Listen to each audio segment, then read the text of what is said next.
and one will be sa IEF4 as a nana dear sir debate back was MPP ni NDC in Temo Mona Mokazama MPP ana. Jamsenia or da electoral commissioner Bejako ano Jane Mensa e de atu dwa se fie pimie no ene adure na yabato yi no e yade a de omanfo no e be kire no e ho a ene beko. The commission is poised and ready to deliver free, fair, credible, transparent elections that reflect the will of the people. Mrashebe Jampien Penyini, Speaker of Parliament, or no so the atom Mrashebe Jafo, and him say, one more enkramu diemu yepa, no one more say to me a ekita one no, yeah, one more wa bemu no, MJ enfri one more ensem. Offense so not Mrashebe Jenny, Honorable Augustine Collins in team, and what the to Finance Minister, and him say, Omra Mrashebe Jafena, double salaries and some no, the Ekosi ye biano, or Mechiri Mentre Mrashebe Jafena. Finance Minister can come to the chamber and bring members and the country up on the status of that, whether it is true and what is it that the Finance Ministry is also doing. Yera Keti Hamod ya ono na yeso afo hwe adwade ni fidi nwuma eso e kire se emfa ho ne wo mo yesment ni ombeka wo se embra no ke haneke wo mo behye we ni senka ya hodo e na nwumre ya bobo ni nyina no esinkonwa e de besomo ye de aseda manwumeko yi. Ya de asendama Osons Kamesia or de Osons Kale Capsules Abuama meal system nya hode kutia nyanewa ya de anka won to form da MTN network ne so de Ghana fa ne nyina MTN ewo ho High Sense Ghana home appliances ya papa DCS fie ne wafeside ya toni nyina free ne nchen Ami Scientific Bar and Alternative Medical Hospital ala wisafi nyamena e yare safo Dolphin roofing system board down so many yakono se fa odan no kodan no obebo so ama Novus Industries and Trading Limited e di anomonia papa beja so ya wo coconut milk drink Novus original flavor melon banana and a pineapple ne mango Budget gas and carry and a very blue jeans energy drink 20 years still counting Serge Mekoya da romane se Amansanti ame kwabena mafo ana Mame biamakwafo Afrika sebono musam ene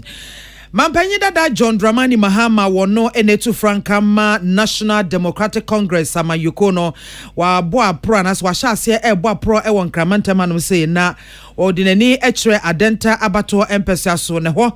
na omanfo ye NDC ama yukono chitafo agitwi ekokohia no age no yoyoyo en wode etu dwachem se na ye kan Mampanyi Akufo-Addo ene na bedi eche Dr. Mahmoud Bawumia womo se womo eba ye womo abeya akwan Ghana bakosemu akwan ya womo ye binsi da ba bia ne hono mo abeteno manya banwa so a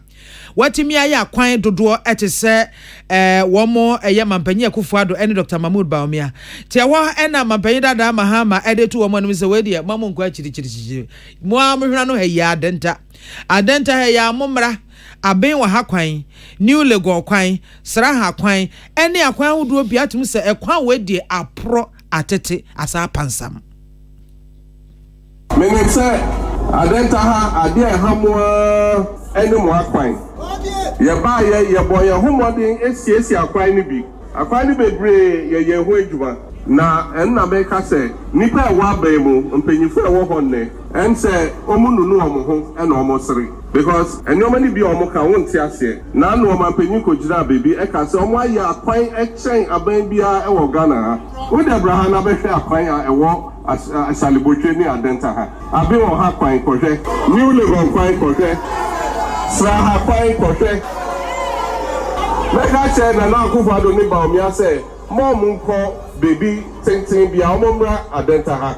no mo nko new legon enko hwe kwan na e wo ho no en na meka so omunu nu omo ho na omo sere o ya ya kwan che obia ye nya ye se che obia okruma pomma na banfu we a motesui mo se okruma mo ye che okruma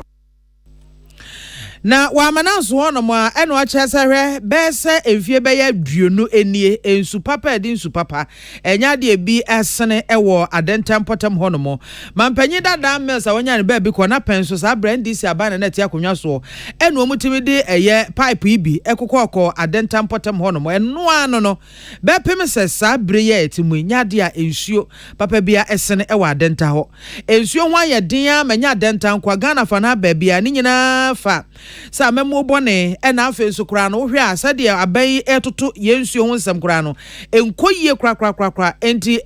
NPP amayoko no enfie nwotwe a won betena o mayi akonwa so no wo muntimi mfa ensuo gallon baako kose enko adenta ene mpotamo yenkote a so afo na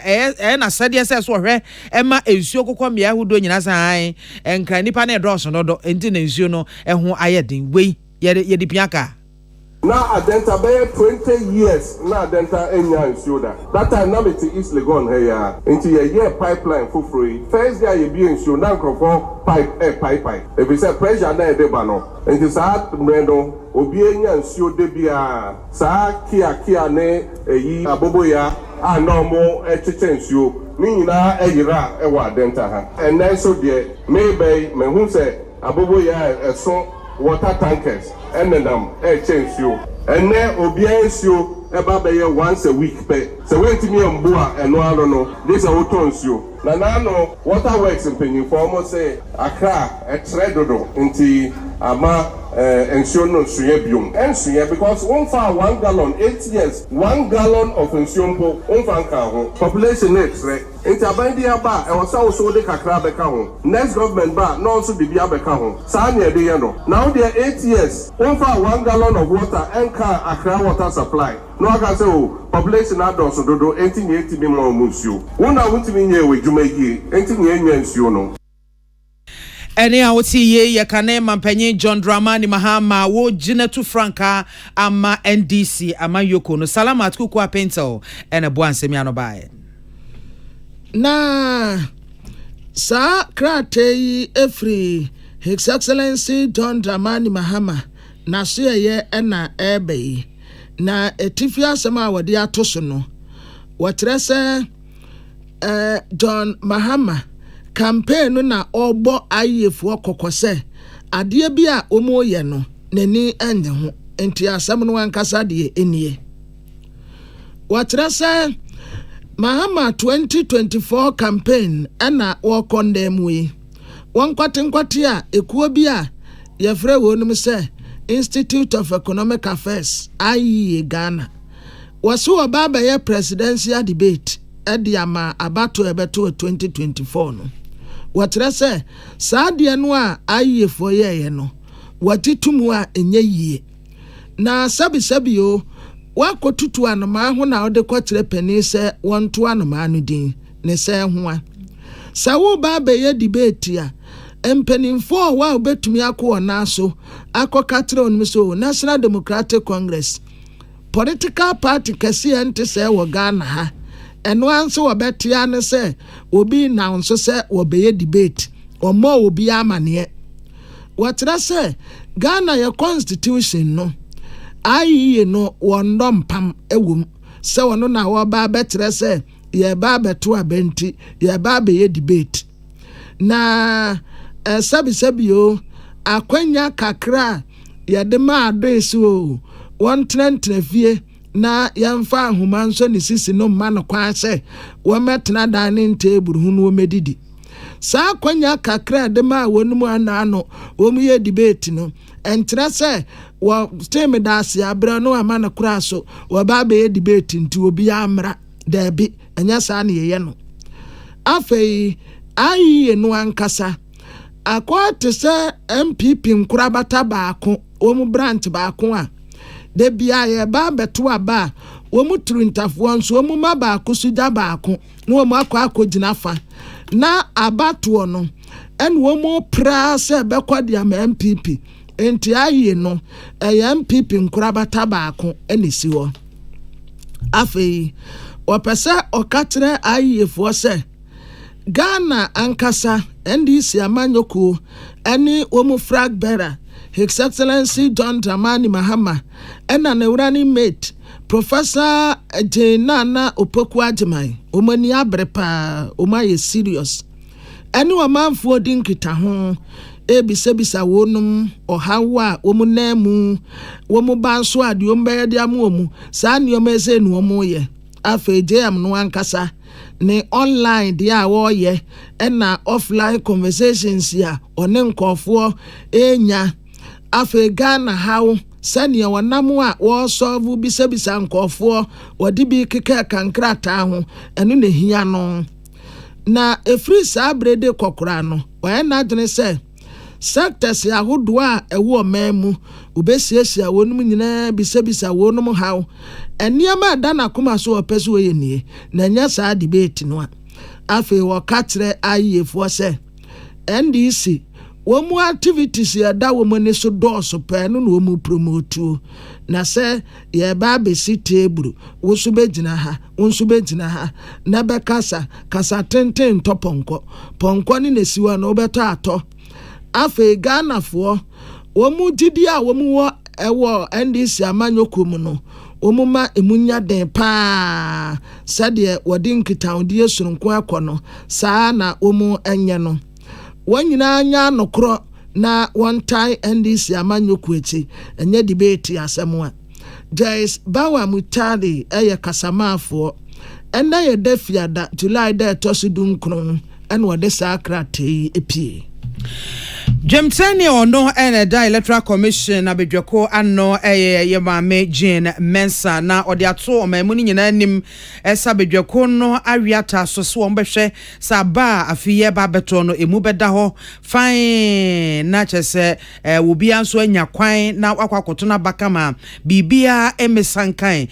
na kwemu na afenso no awiye no akire baabi omanfo peso omoto aba no ekono akire ho pepepa obi a entimi fanisa enkokan electoral commissioner edesa asemi ebetu edwa ebra okopie mu mrahye bedwa fie edekoto mrahye bedwa no anim ahobo ahodo bedwako no aye ede twan December bosom de toso enso ne ewo kanyina ne se omohwe nhyehyɛ yahodo omudi agu akwan mu no a ebe den pa esa abato no nsusu anso no obi bekasa simasi anaso benten ede ne sakokan. The Commission is poised and ready to deliver free, fair, credible, transparent elections that reflect the will of the people. I can assure you that the Commission will not, and this is a message we are sending to the least person in the field, that our duty is to ensure that the elections are fair, the elections are credible, the elections are transparent and open for all to see, that at the end of the day, the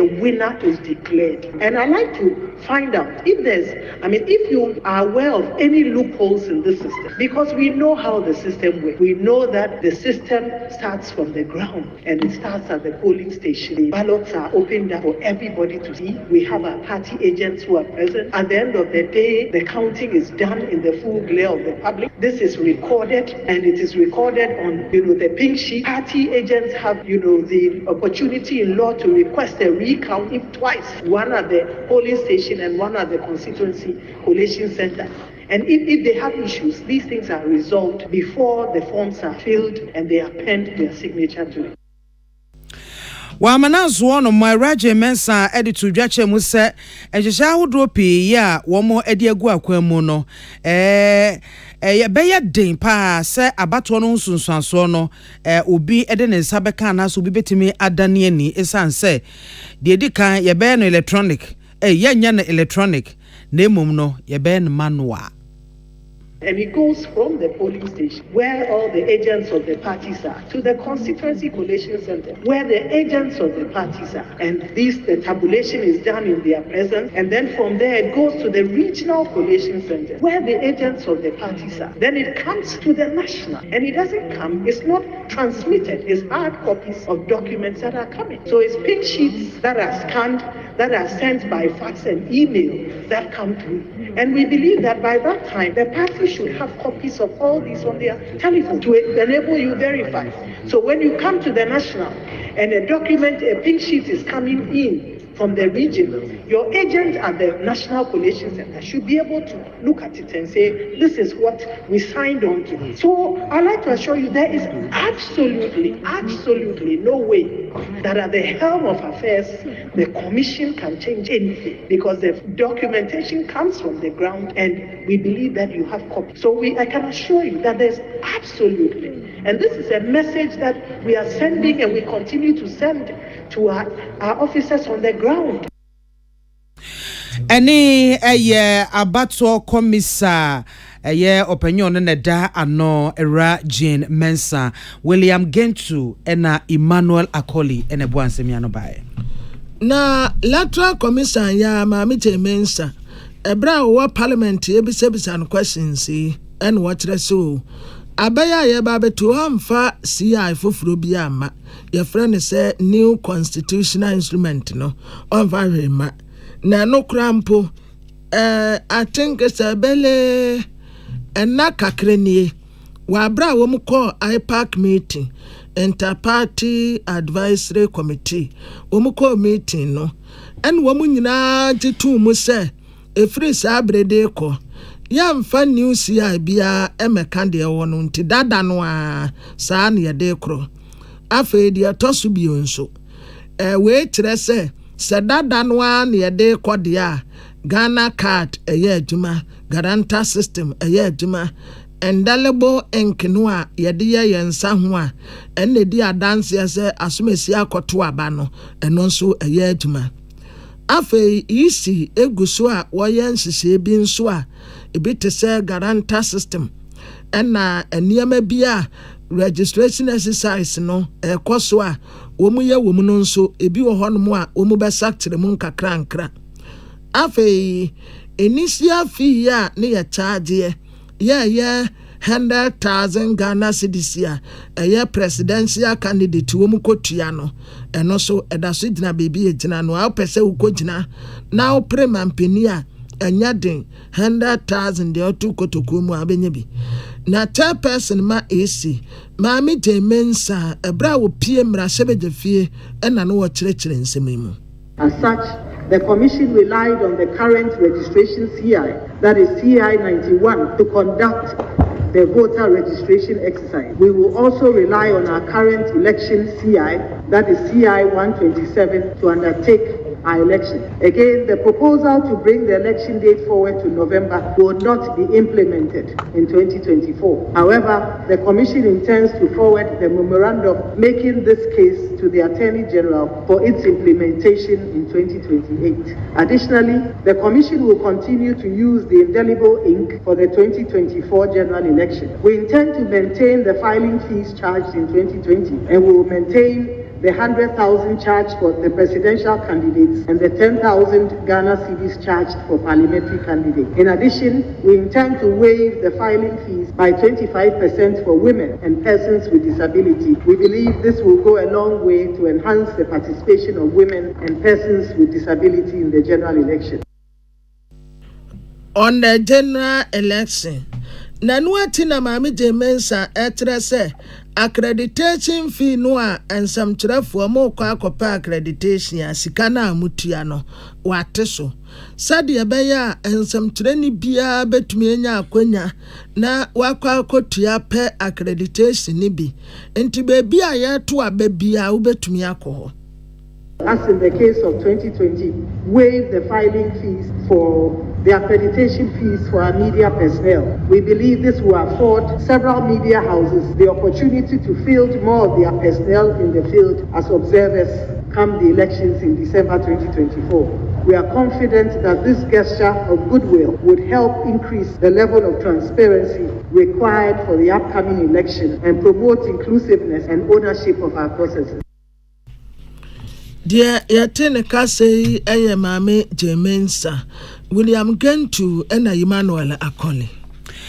Wadi afuto ama omei mrashe bedwafo na afuto no emfri obi a hose mrashe bedwampiem panyini Speaker of Parliament Right Honorable Alban Somana Kingsford Bagbin na odi ato mrashe bedwafo no anim se wo mu hunu hia ehia se omayi emrahye bedwa no eda mrahye bedwafo no abam eninti ne ewo se tumi bia wo mu wo bia no wo mu timi de ebo saa ne ma nyina eho eban yera bagben edi se futuo yi emaye ebra wo kyese afia ma hankro eduokro mienu ama mra ye de chichire omayi ewo se etimi eye ebinumu ensakraye se ne be beboa ama amamu ne afa oman ne chichire no etimi akonenem na oska esisudua echechemu se emrahye bedwafo no ewo saa akwanya no se wonam amamra no eso na womode de broni be friend private members bill ebeba mrahye bedwa no na se ewo se saa private members bill no ekase yenyen sakraye mfa ya mamra no ho a womo ewo ho kwan se omutimi etu saa na mo no obo womo kokose womo enya hweye no womo enyai mamra no emu sakraya epese ye no womu nya emfa nhye mampanyi ene nasoafo ensa esanse eno ebetimi amatumi amrahye bedwafo ewo no eso ahwan. You don't look at these issues seriously. If the final legislative power is taken away from the institution of parliament, then you have nothing. Not even your oversight power. It's all taken away from you. Assemblymen will be more important than you. And that is not what has been envisaged in the 1992 constitution. And so, members, I'm getting to my wee years. I'm not likely to be in the next parliament. Don't take this lightly, please. Na wamana so no mo a oside to dwache mu se yede emra bi aba na bill bi aba beto mrahye bedwa efie no anim ya eye private members bill ese omeya mamara na efa bi wo no mo a wosi etimi eye nsakraye ewo mu na saade na aba no ansa na ebepie mrahye bedwa fie no ankasa yem no wo mo ahyeda atwo mo bo ase ahwehwem fiko esanse eno ene kwan tin a eso mo fa eye no. It's a very important issue. And the bill that is before us, the bill to amend the constitution, actually went through all this process before it was admitted. And we did it together with professors of law, both in Ghana and outside Ghana. And I was convinced that is the type of legislation that can come by private members' bill. That is why I admitted it. Now there are matters before the court, sub judice on this matter. I have no problem with the Supreme Court delivering its opinion and a judgment on it. I have no problem with it. But let it not be an attempt to erode the final legislative power that has been vested by the Constitution in Parliament. If that happens, you have nothing than an empty shell to call yourself members of Parliament or representatives of the people. You must guard this jealously, or at the end of the day, as I stated in Lagos, we will have some quixotic powers in the hands of some people, and we will not be practicing democracy. Mrahye bedwa mpanyini Right Honorable Alban Sumana Kingsford Bagben, Emmanuel Akoli ena William Gentu ena bo asemiano bai. Na mrahye betani a wojina ma adese wo offense north Honorable Augustine Collins intim ana wo sere mrahye bedefie ni se womu empe brenna Minister of Finance wamra Parliament won womu misa nsembi se 7th Parliament no ya wo empenimfo bi won mu a womoje aketua mpemanim ya friend se double salary no obi ewo hon mu a woje se sikani bia asa ukode ubom nsam trefo mu a eguso aka ne ye kan na Honorable Augustine Collins team edi asemi tuja wa emrahye bedefie wa bra deputy majority leader Honorable Patricia PJ ensemu a ewurade ya dom wa next week no womo bajenjene ho wa parliament no odi asemi ya tu wanim se Minister of Finance eba na so obekyerɛkyerɛ nsansem no mu a ebema oyenene kasa bebrebe ekoso wansamkyerɛfo mu no etu obetwa. I go through all that. It's not there. So I want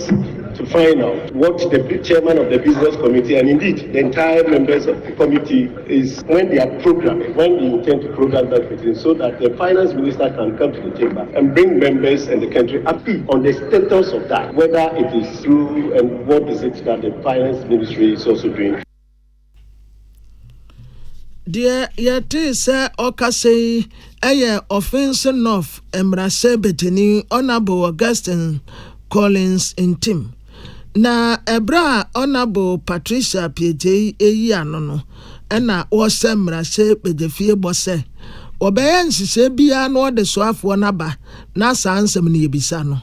Your question on double salary, I'll equally relate to the table office and then find out when we can bring it to the floor for the necessary action.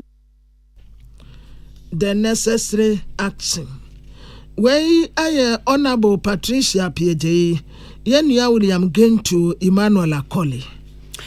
Na prosi atena kasie edekrat bi amane minority na sedom kuma womo ewo mrahebedwafie efa atua bi a wonpeso womote editia amrado no eneda Bank of Ghana enafe Bank of Ghana board no se womo yetua na se etia atua ede aguom so womo etinteskokko atofom ede akere womo na prosifo enyi ano bra womo ne minority dom kuma no ekohia ewieye no eho nya no eno womo de ebi ekoma dom kuma no na esadwrefo yenso yensa akabi na prosifo de tudwa chemu ese wo mo sadi kan kakrata efri dom kuma ne nchen July bosu weni da etoso enum na enu achi no wo mo etimi enne dom kuma no ehia mu ye July bosume da netoso edu ensia na na wotwi ye mu edwendwen kwan yon befa so asa atuate no wo betimi aye na ede asumdua ba edu wo mu ensisu dua akaidom kuma ne se sa nhia mu no aye ne mo eye no ye ne mo twetwe enkomo na edi kan ss atuate no nyame ya adomo a July bosume wo mu ne de to so aduasa 30th July 2024 ena mbete se atua no na baby amudi atua no ebefanie mo be chance e de free obra sport akopie mo adabraka farisco akosi ridge runabout na mwasa tua mo ho besi a national theatre traffic light on mo abesi high court complex ho na mo dane mu e de afa at Mills highway na afi mo akwa wie e wo Kwame Nkrumah museum ho no mo na muduru Kwame Nkrumah museum ho no mo a munyina be bodwa na se mo begina ho na moyi atuate dom no enipa makomako edu ya ensam ne nienti a moti atua amwatwro edegu krata so no modi akwakoma empanyimfo ewo ho afei wo mo san ede ato organizers wo mo a eboabo asa domi ano ese wo mo hwese wo mo ehyehyeye a wo mo de egu akwan mu no wo mo bedi super pepe se ne ebe ya asumdwe a yahwehwe no wo mo enkotiatia so na enkofa nsem bebre emma afenso wo mo behwese atuate dom no obi a ebehwe no husu ye no adi mra ene hyehyeye so ebra atua no ekoso afa atuate no kura echi so no obi a behwese obeda subampa adi ya ne obeye no enkotia omen yasumdwe na enkotia emra afenso prosi command no kyerese won befri won pemu nyina atai won machi ahwese pepepe ni asumdwe ebedadi ebekoso ebra etuate na ekoso esanse no ena prosi adwumaku no eye won mo eti brekesa na se ade ba kwa won mo ekitamu denden so omehwe abonipa ena afenso japade ho ban na pepepe yen so timi akoso edikrata yi Deputy Commissioner of Police awono ena yen Kramantam Police Commander Ira Ahen kwasi ano ono ena nensa ehase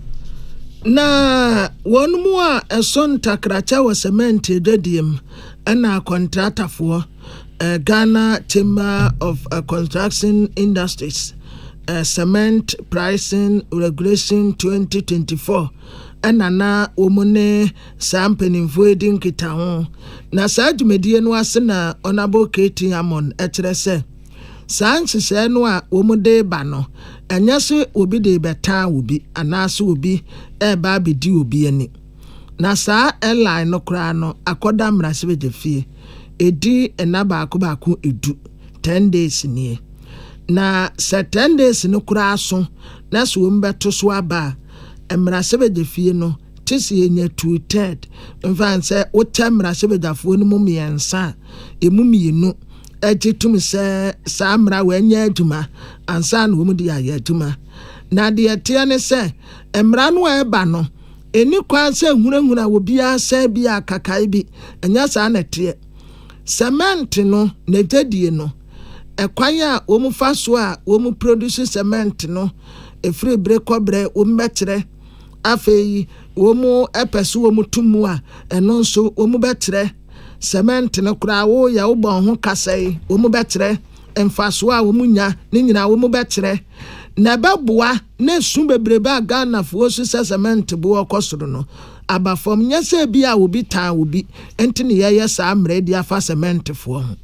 The LI does not seek to control prices. It doesn't control. We can only continue to use the word regulation to get the perfect balance between the two, the production end and then the purchase end. Just let's simply know what is going on. I've detailed to you factors that we expect them to take into consideration when they are reporting. There's this committee that we set up. You're going to, on a monthly basis, report to the committee what your prices are. But in reporting what your prices are, we have indicated it's in there. Cost of production, your profit margin, other related costs, all sorts of things. Let them be comfortable that these are the matters that you put in there. Put your price margin in there, no doubt.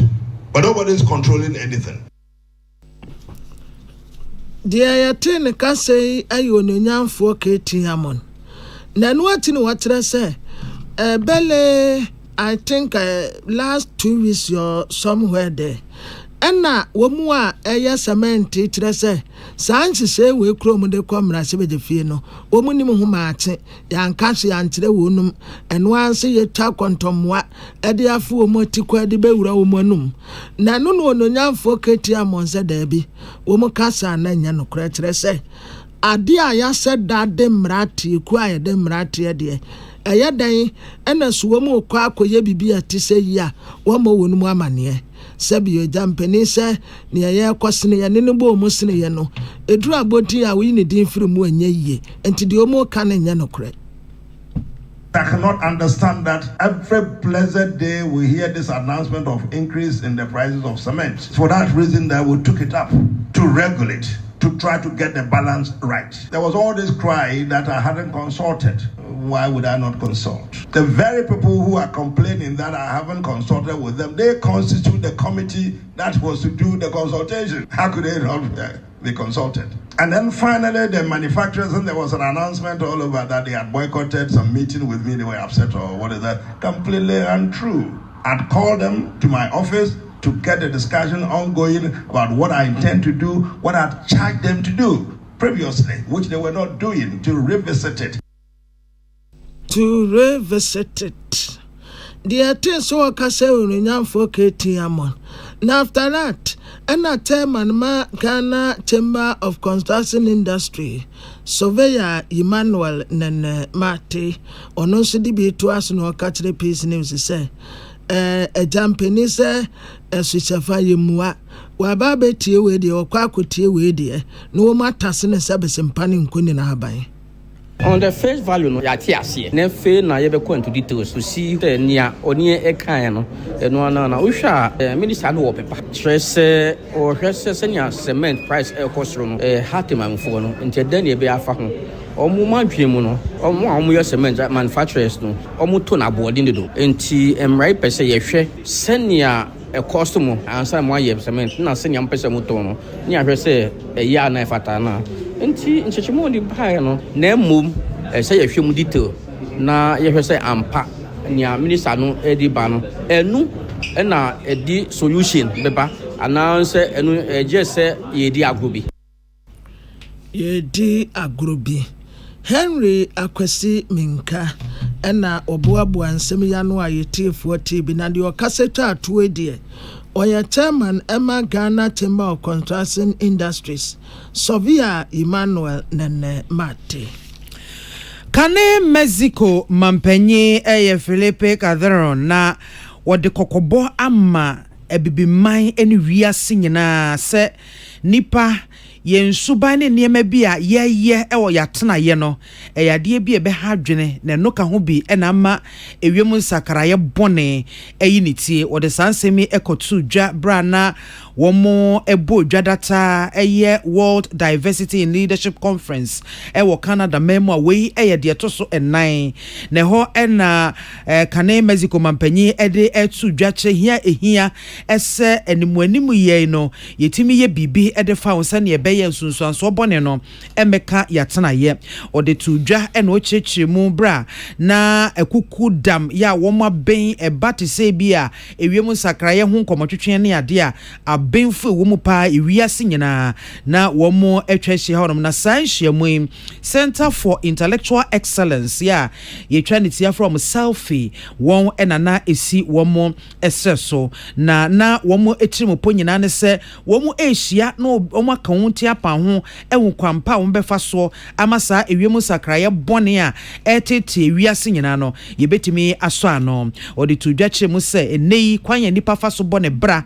amai efa so bo mo bra no eno ka ho bi yatena ya yesai no galamse eye efam gudie tu ahodo enua ye buguo enwura ye hye afa bidie hye enne kwanya efa so a ye bola ye kura no eno edanche so a ka tu nwusie bebre ni nyina ye niam akeka bom a ye tugu wiem sa no a na chese ede wiemu ensakraye bone no eba yenso na osesanka ewiase nyina ennim esunsuanso bone a saadi ede ebre ya anka wo ma hyase etu ho anamo. The events we are showing everywhere, starting with Canada. What example about the forest fires last year, the biggest ever in the history of the country, the recent history of the country. Just to give you an idea, it's not only about the number of hectares affected or people who was evacuated, only considering the carbon emissions of the forest fires in Canada were 4 times the total carbon emissions of aviation in the world. 4 times as much, which implies an incredible setback related with carbon emissions of this great country, of course, beyond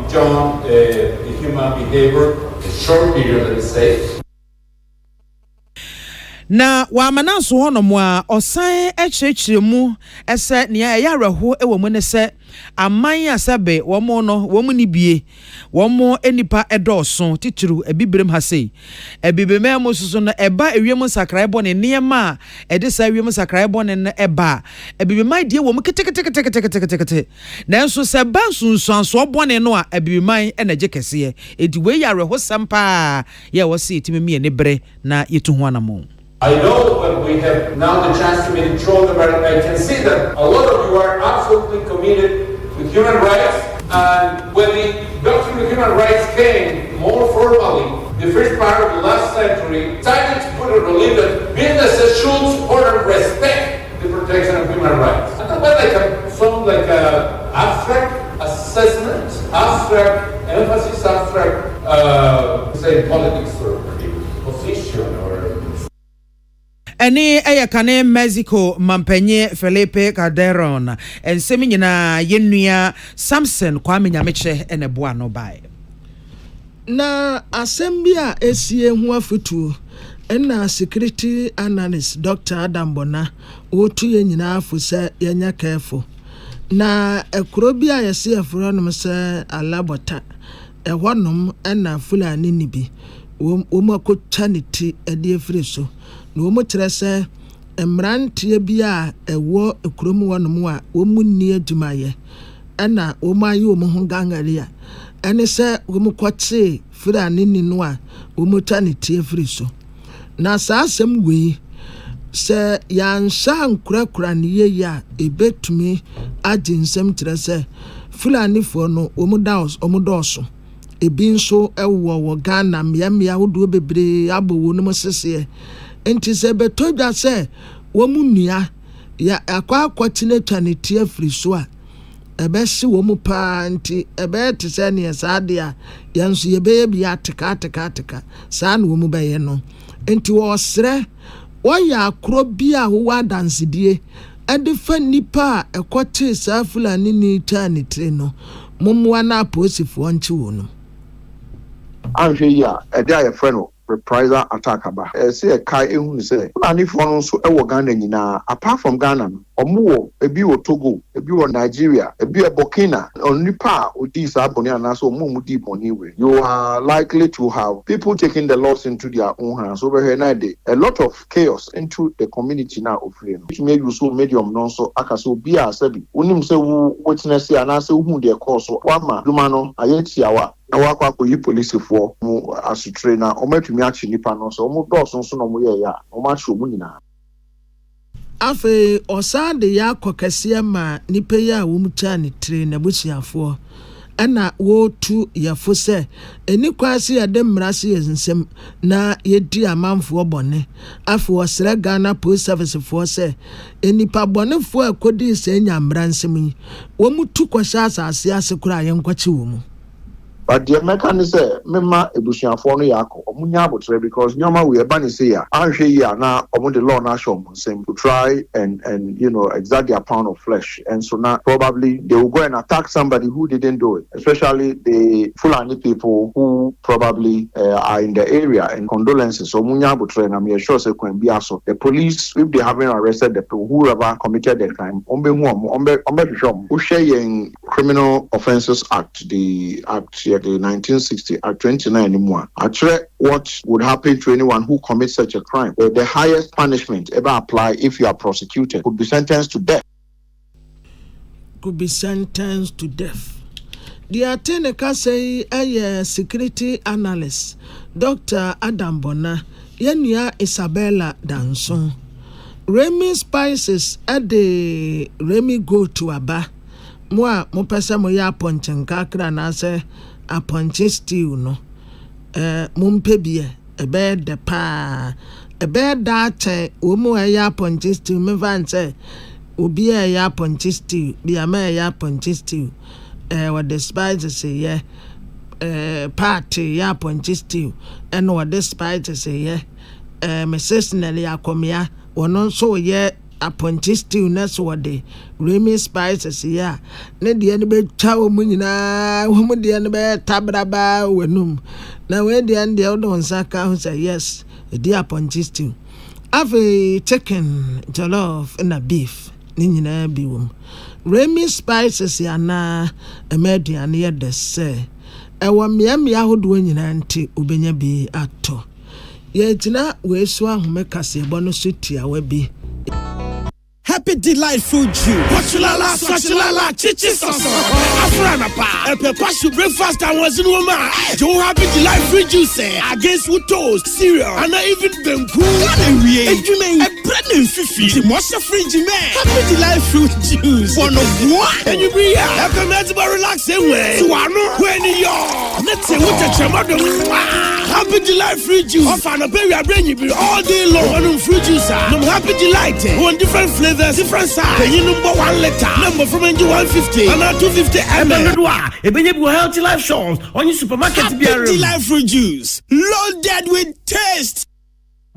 Exhibition. I go Ghana. Every Pinada 20th August. Ekopim Pinada 27th August 2024. Abatwa komisa. Ebeda abatwa nkrata nedi. Ewa miya ya tuwa benina ewa mainimu. Every anopa nonsun. Ekopim enyumbre nunsiande biya. We ya kwenya mo biya. Soba koshe ni din. Ene ni polling station. Sebi biya ya pepepe. Ena afesu yeba shese. Obia onsen fata din. Eni abatwa humanimu. Ena afesu se yebeyi omu free munyina din. Every abatwa humanimu. Ne science no with the death certificate. Burial permit. Ana obituary notices. Ebeba. Ni edi ejinaswe yomu di every abatwa humanimu. Sawa hunkwan ana watro within say wasa wo to aba e wasa wo de wo ID card and wo registration slips ni na kwasa da no ana so say obetimi abo *711 *51 hash e wo telephone so ma wetumi de ahye wodin ene nyoma e fa ho se bibia ya pepepe obi a wo ho kwan sa wo to aba a onim obi a oni ho kwan sa wo to aba a watro ni din no onyi abato commission no asutire na ninjina so ni se nipa ni nya efie du woche se onya Ghana ni se na dwemu nda ho ana se onya nimpa kwa ose oye ana se bibia ote no enya bia otro ni din sa obeto aba se anya bia ye de wodin Akan exception ana multiple registration list ne ho akwanya da ho se wo be kire die ntia ense se wodin e wasa ahomani mu afei so kayo se abato ahoma na ye beda neti no e be sha se efi Pinada 20th August ekopim Pinada 27th August 2024 ye beda abato nkrata na di e wo polling stations ni na wo man ni mu efri anopa no nso ekopim enyumbre no nsia da bia wa bato e na kire wo dat so go and check your name. Tune it in, turn it up, Peace FM, and rip off the knob. Yeah, busiafo yet wa kasebono eso Dr. Deborah Mensah District Director of Health Sehudwaboso na odinsem bi atudwa ese oba empotam honomo a yare baako a edi omanfo nya eku nipa na titi nipa brabo pa tridi yare malaria na wochiremu ese we nam so ama nasoye no atuom ho asiwo no se womo ebeye nchechira ebeboa ama tridi yade no eso etime atie Dr. Deborah Mensah sansemi etudwa bra Sehudwaboso emrashebedwane honorable Kwabena Minta Akando etu anamon ekoye free health screening edema adehye won empesua no eso wodi tudwa echiremu ese apomde asoye no enam sa malaria elimination program eso ede mosquito net eche omanfo a womo ewo mensin mu na omododo no anso akwakoye akuyafo sebe ya ombetimi de abo mo ban efri entontom a ewe womo eho enti ofa so de adesede to adehye wo hono mo anim se net na ede amo mo no mo enkotete mfa nkongoje garden na emumu no womo empenua emfansisi womo empa no se de beya wombetimi asanet no na womo adam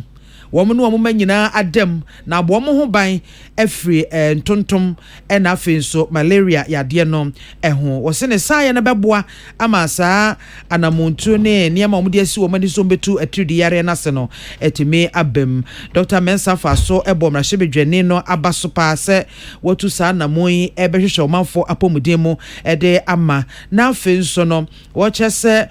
wo ye bi ede aboa na emomu no niam bi ho no mo a wo nsantimi nka nentem esa wo mo akwan no enye kura enti wo mu damrashebedwane no ase no enten kodan so no o chese malaria yade na yade bia yebetimi asi ano enti se wu nipa da se ne wotena se emasa yade na ekunwa na wonso kura na akaw kakra enti nyinu ahodo ede ma wo mo ene sa ntontom dan no ede ema wo mo no wo hwe se wo mo ebe yuso mo de be ya adwuma na boa abo wo mo ene wo mo ma eho ban. I know we share your data now. Obehu said number 1 on the list has always been malaria. We've done a lot of programs, and I'm very happy that in the malaria elimination program, we are working very hard to make sure that we reduce the incidence of malaria across Ghana. Self-medication doesn't help. Malaria is a preventable illness. Abrenia brebiano,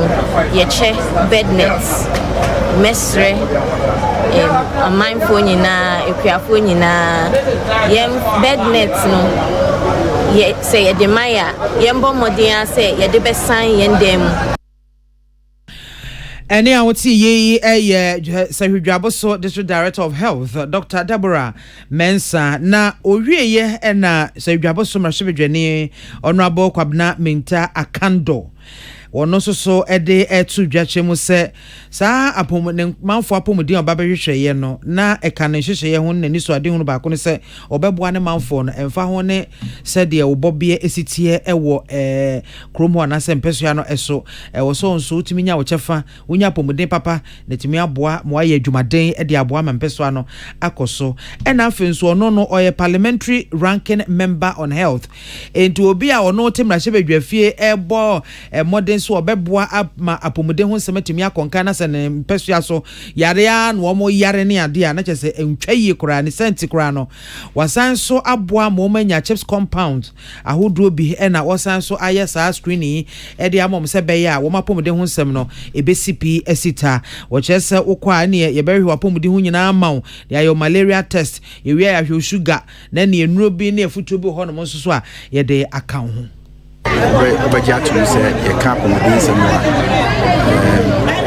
I hope I'm not being if he's a member of Parliament. In fact, Jaboso constituency are putting this in the programs send a better amount from check compounds in the various communities. Especially aged get the health workers, prescribers, nurses, and they call various communities in Awusianfo ani a wote yi se dwaboso mrahye bedwane honorable Kwabena Minta Akando yenu akwadwo prekese ya wotonkra efri se wiasaren so na oboansem ya no ebaye amansan chiame Kwabena mafo ana mame biamakwafo Osons chemist the Osons garlic capsules immune system benya hwode akwati anya ne wa yade nka wonto fomwa wa hwode eye Osons chemist Omo Osons garlic capsules ahwode nko a MTN network ne so edese obekọ Ghana fa na nyina MTN ewo ho High Sense Ghana ye peniama pesiesie fie ne ye office de edi ba ko pen about trim High Sense Ghana Amin Scientific Herbal and Alternative Medical Hospital yade ben every trim de kwesi wo nase ode ekọ ye frawo gisa wa ama sa wo banko ade a yade no asibetu 0245275254 Dolphin Roofing System Ghana ha edan dodo no a Dolphin na boss that's one day enye fe na mframa abafa ya sa abafra o se tu America be he na de keji wa ha dabi we de boss a eye once and for all eno ano no fa wani kire East Legon Trinity Theological Seminary omu enten ho pe 0543661716 Novus Industries and Trading Limited mwabete ya breso first pass ye programs ya o pa no ne papa no ma wakoma beto ye mu a sitire die nko a sisi ade yenya coconut milk drink Novus original flavor melon banana pineapple na mango eye kama pa 0533733028 budget cash and carry the Brugins energy drink yaba ya numwa 20 years nie eda so gina bibi ejina no a titiri pa mu amuye adwumaden no recruiting be ame shawa ho ode anembo ye kan sa ne nko oh nanka tanya by force is all kind of brof recuperating something like that enti ahwode na ana besa wane obi ama wonsam nkura have a beautiful weekend